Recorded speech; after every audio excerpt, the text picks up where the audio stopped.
దేవుని స్తోత్రం. మీ అందరి కొందలో దేవుని మాటలు విందాం. కుసేపు శ్రద్ధగా విందాం. దేవుడు చెబుతున్నాడు, ఇశ్రాయేలు పెద్దలకే, యెహోవా మహిమ సీనాయి కొండ మీదకి నిలిచినప్పుడు మేఘము 6 దినములు దాన్ని కమ్మాను. 6 దినములు కమ్మానంట మేఘం. 7వ దినమున ఆయన ఆ మేఘములో నుండి మోసేను పిలిచినప్పుడు, 7వ దినమున ఆ మేఘంలో నుంచి మోసేను పిలిచాడు దేవుడు. యెహోవా మహిమ ఆ కొండ శిఖరము మీద దహించు అగ్ని వలె ఇశ్రాయేలీల కన్నులకు కనబడేను. అప్పుడు మోసే ఆ మేఘంలో ప్రవేశించి కొండ మీదకి ఎక్కి, మోసే ఆ కొండ మీద రేయింబవళ్ళు 40 దినములు ఉండాను. 40 దినములో దేవుడితో ఉన్నాడన్నమాట. దేవుడి దగ్గర వెళ్ళి యెహోవా మోసేకు ఇలాగో సెలవిచ్చాను, నాకు ప్రతిష్ట చేసుకోండని ఇశ్రాయేలుతో చెప్పుడి. అంటే నాకు ప్రతిష్ట చేసుకోండి ఇశ్రాయేలుతో చెప్పమంటున్నాడు అన్నమాట. మనపూర్వకంగా అర్పించే ప్రతి మనుషుని వద్ద దాన్ని తీసుకున్నవలేను. మనము పూర్వకంగా ఏదైనా అర్పిస్తే మనపూర్వకంగా మనం అర్పించాలి.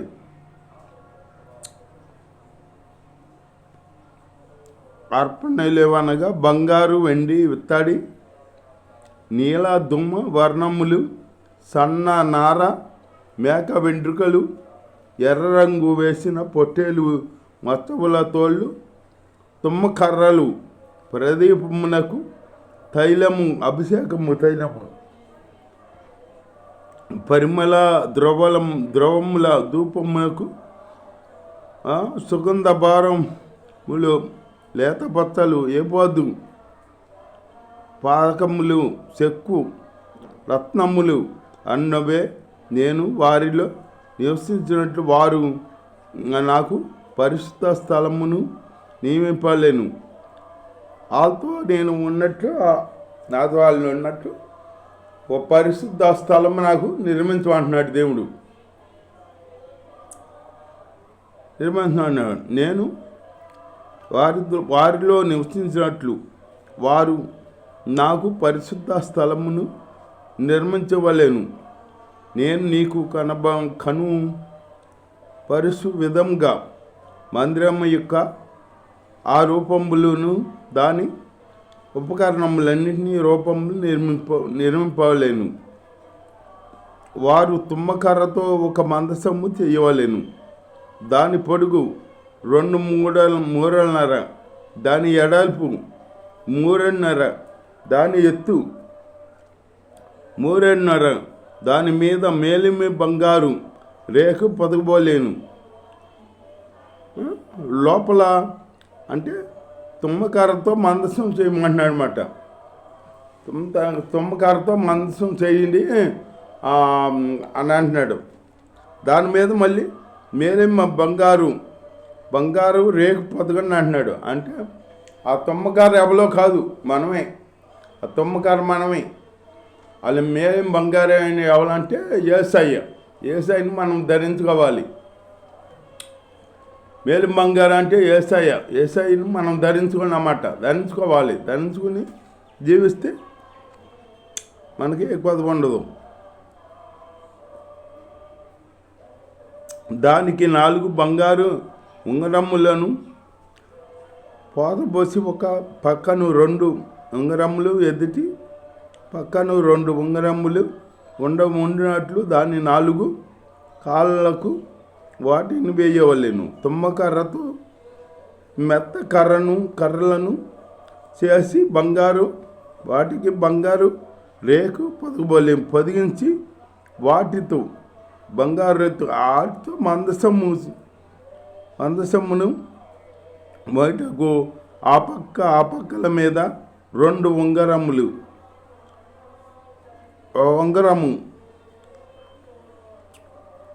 ఉంగరములలో ఉంచవలేను. దేవుడి స్తోత్రం. హల్లెలూయా. ఇప్పుడు తుమ్మకార సాధిస్తాం మనమే. మనకే బంగారు పొదిగాడు ఏసయ్యని మనం ధరించుకోవాలి. ధరించుకుంటే మనకి ఇల్లు వస్తుంది. అప్పుడు తుమ్మకరకేమి ఇల్లు ఉండదు, మనకేమి ఇల్లు లేదు. ఇప్పుడు ఏసయ్యని ధరించుకున్నాం అనుకో ఇల్లు వస్తుంది అన్నమాట, ఇల్లు గలవాళ్ళం అవుతాం. బంగారు రేకును పొదిగించి వాటితో మందసమును మోయటకు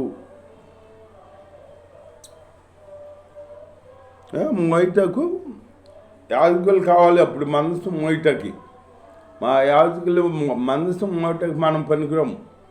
అది వాళ్ళే మొయ్యాలి మందసం. యాజకులు వాళ్ళు అర్హులు.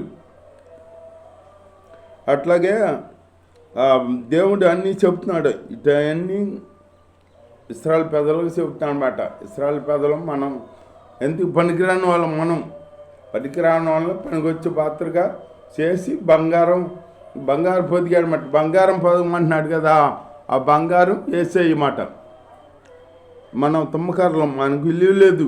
ఇల్లు లేని మనకు ఇల్లు ఇచ్చాడు దేవుడు, ఇల్లు ఇచ్చాడు అన్నమాట. బంగారు కెరూబులను చేయమంటున్నాడు అన్నమాట. కర్ణపీఠము 2 కొండలను నక్కిసి పనిగా, అంటే ఇక్కడ కెరూబులను చేయమంటున్నాడు అన్నమాట. ఆ కెరూబులు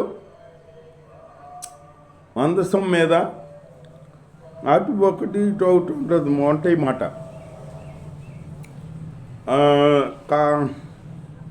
దేవుడి స్తోత్రం, హల్లెలూయా.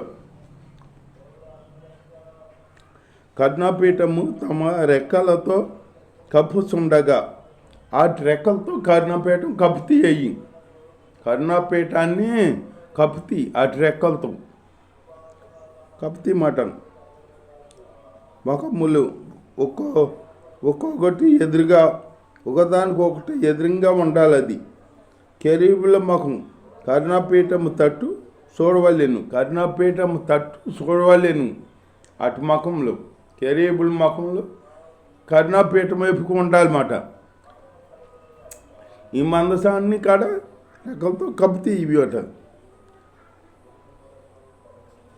నేను నీకిచ్చు శాస్త్రములను మందసములో ఉంచవలేను. మోసేకి ఇచ్చాడు కదా శాస్త్రంలో దేవుడు ఆజ్ఞలు, అవి మందసంలో ఉంచమంటున్నాడు అన్నమాట. అక్కడ నేను నిన్ను కలుసుకొని కరుణాపీఠం మీద నుండి శాస్త్రములు గల మందసమును మీద నుండి 2 కెరూబుల మధ్య నుండి నేను ఇశ్రాయేలీల నిమిత్తము మీకు ఆజ్ఞాపించు సమస్తమును నీకు తెలియపరిచేదను. ఇశ్రాయేల్కి ఆజ్ఞాపించే సమస్తమును మోసేకి తెలియపడతాడు. మోసేకి దేవుడు తెలియపడతాడు. మోసే ఏమొచ్చి ప్రజలకి తెలియపడతాడు అన్నమాట. అంతేగాని దేవుడితో మాట్లాడే అధికారం మోసేకే ఉంది. ఈ ఇశ్రాయేలు పెద్దలకి లేదు, మనకి లేదు. మనం వాళ్ళు చెప్పింది ఎంతవరకే ఇని అప్పుడు దేవుడు చిత్తం చేయాలన్నమాట. అంతేగాని మనతో దేవుడు మాట్లాడితే మనం బతకం. దేవుడు చెబుతున్నాడో లేఖనంలో బైబిల్లో ఉంది, దేవుని చూసి నరుడు బతకలేదంట.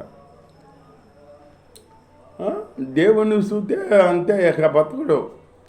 దానియేలు భక్తుడు ఉన్నాడు, దేవుని చూశాడు, వెలుగు చూసి పడిపోయాడు, చచ్చినోడు లేక పడిపోయాడు అనమాట.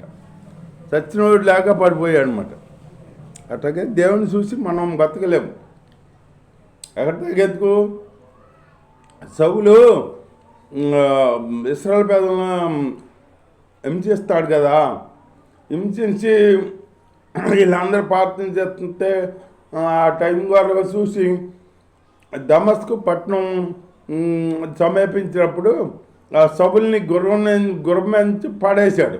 ఎలా పడేశాడో వెలుగు వచ్చింది. ఏసా వెలుగు చూశాడు అన్నమాట.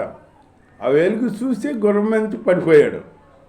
వాళ్ళతో అతనితో ఉన్న అందరూ గుర్రాల మీద పడిపోయాడు. కానీ ఈ సౌలు కలి కనపడతలా. అప్పుడు కలి కనపడితే అప్పుడు వెళ్ళి 3 రోజులు తిండి నీళ్ళు లేవు సౌలుకి. అప్పుడు అట్లా ఉండి అక్కడి నుంచి అన్నని వచ్చి ప్రార్థన చేస్తే అక్కడి నుంచి దేవుడి కొరకు సాధనంగా వాడబడ్డాడనమాట. అపోస్తుల కంటే ఎక్కువగా సేవ చేశాడు అపోస్తులని పౌలు చేశాడనమాట.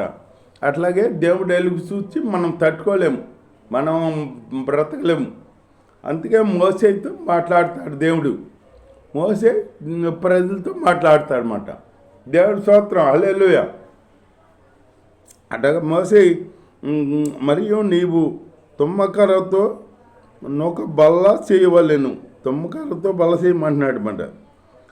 దాని పొడుగు 2 మూరలు అన్ని కొలతలతో సహా చెప్పాడనమాట. అన్నీ చేసేయాన్ని మోసే అట్టగే చేశాడు. దేవుడు చెప్పినట్టు మోసే చేశాడనమాట. తుమ్మకారతో చేయండి, బంగారం పొదగంట అని చెప్పి తుమ్మకార మనం మాట ఇల్లు మనకి ఇల్లు ఇచ్చాడనమాట. వేసే బంగారం మన మీద మనం ధరించుకున్నాం వేసాన్ని. అప్పుడు మనకి ఇల్లు వచ్చింది. అంతకంత మనకి ఇల్లు లేదు. ఏదో పుట్టము జీవిస్తున్నాం అన్నా కానీ మనకి ఎవరో ఇలువ లేదు, ఇల్లు లేని జీవితాలు మన జీవితాలు. ఇప్పుడు అదే ఏసై ధరించుకొని జీవించామనుకో అందరూ గౌరవిస్తారు. నిన్ను ఎందుకు పనికిరాను అని నన్ను అనుకున్నవాడు కాడ వచ్చి నీతో మాట్లాడతాడు, నిన్ను గొప్పవాడిగా చూస్తాడనమాట.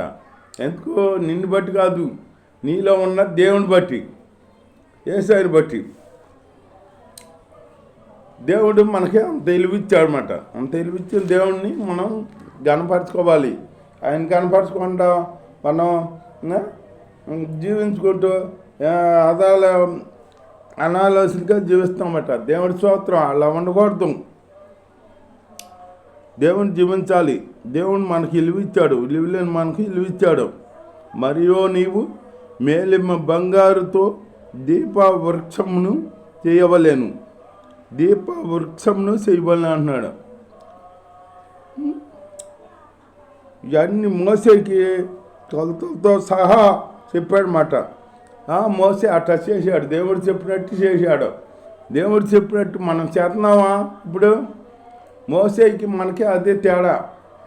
దేవుడు చెప్పిన తట్టు కొలతతో సహా మోసే చేశాడు. అట్లాగే మనం చేస్తున్నామా? దేవుని మాట వింటున్నామా? దేవుని మాటని మనం ఇదవుతున్నామా? అట్లాగే దేవుని మాట వినకుండా మనం ఉంటున్నాం అన్నమాట. దేవుని మాట వినాలి. దేవుని మాట వింటే అప్పుడు దేవుడు మనకి గొప్ప ధన్యత జీవితం ఆశీర్వదిస్తాడనమాట. 40 మేలిమ బంగారుతో చేయవలెను. కొండ మీద నీకు కనుపరచబడిన వాటి రూపము చొప్పున వాటిని చేయుటకు జాగ్రత్త పడము. అంటే కొండ మీద చూపించాడంట మోసేకి. ఆటిలాగానే నువ్వు చెయ్యాలంటున్నాడు అనమాట. చేసి నువ్వు జాగ్రత్తగా చేసి ముగించమంటున్నాడు అనమాట మోసే సమస్తం చేశాడనమాట. దేవుడు చెప్పినట్టు చేశాడు. అది మోసే దేవుడి చిత్తం నెరవేర్చినాడు కాబట్టి మోసేకి అధికారం ఇచ్చాడు. ఇశ్రాయేలు పెద్దలందరూ కలిసి ఒకసారి మోసే మీద అహరోను మీద తిరుగుబాటు చేశారు. అండ్ కోరాహు అబ్రాములు తిరిగి వచ్చి నీతోనే మాట్లాడగా దేవుడు మాతో మాట్లాడ్డా, మేము చేయగలం సేవ అని అంటే అప్పుడు దేవుడు కోపం ఉగ్రత వచ్చిందన్నమాట. ఎందుకంటే మోసే ఏర్పరచుకున్నాడు. మోసేని ఏమన్నా అంటే ఊరుకుంటాడా దేవుడు? సొంత అక్క అంటేనే ఊరుకోలే. మిరియమ్మకు మాట అంత ఒకసారి మోసే పెళ్లి చేసుకున్నప్పుడు ఆ దేశపు పిల్లని చేసుకున్నాడని ఒక మాట అందే. అనేటప్పుడు తమ్ముడే కదా అంటే దేవుడు ఊరుకోలే. మోసే ఊరుకున్నా కానీ దేవుడు ఊరుకోలే. నా దైవజనుడు నేను ఏర్పరచుకున్న దైవజనుడు మీరు ఎంతకన్నారో మీకు ఆ భయం లేకుండా ఎంచుకున్నారో అని చెప్పి వాళ్ళని శిక్షించాడనమాట. ఏమంటే ఆ మిరియంకి కుష్టి వచ్చింది. కుష్టి వచ్చేటప్పటికి అప్పుడు ఆహారోను ఏడ్చి ప్రార్థన చేసి మోసే మొరపెట్టుకుంటే, మోసే వెళ్ళి దేవుడికి మొరపెట్టుకుంటే అప్పుడు ఆ కుష్టి తీసేసాడు దేవుడు. అలాంటి కార్యాలు దేవుడు చేస్తాడు. దేవుడి ఉగ్రతకు గురవ్వకుండా దేవుడికి ప్రేమకే పాత్రలు ఉండి జీవిద్దాం. దేవుడి వాకి దీవించుగాక. ఆమేన్.